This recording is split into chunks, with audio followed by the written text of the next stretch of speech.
This skull flag has been raised here, here, and here. What is it, and why is it popping up at protests around the world? Luffy's pirate flag might be one of the most important images of the 21st century. What did you think was going to happen when an entire generation was raised on the principles of fighting against oppression? Luffy doesn't just free his friends, he frees entire nations. And while yes, Luffy fights against the world government and against the Marines, against the Navy, he also frees members of the Navy. He also frees world government nations. The story is not about fighting oppression inherently, but also seeing that people on the other side of the aisle from us might be fighting for the exact same thing as us. This shows us that not all cops are bad. Not all people who are part of the government are bad. There are people who are fighting the good fight, but we need liberators to help us achieve those goals. One Piece is one of the best-selling media franchises of all time.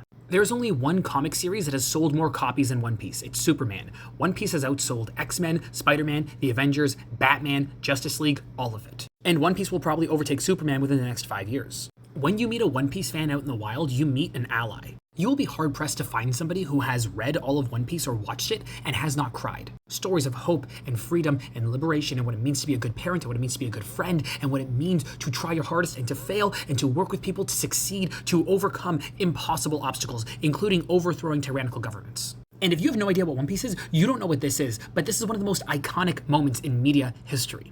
A moment when the Straw Hats storm one of the government strongholds to save a former enemy who wants to die, and they just want her to live her best life. Are you a parent and you want to cry? Go look at the Kuma backstory. Do you want a parallel for Black history? Look at the Fishman Saga, including historically accurate context and understandings of characters like Martin Luther King and Malcolm X. One Piece is not just a story of silly pirates, it is one of the most important pieces of media for the last 100 years. It is the modern day Odyssey. And the more you learn about media, the more you read, the more you understand about history, the better this series becomes. Luffy is a liberator. The whole point of his character is that he can do whatever he wants and he can free people.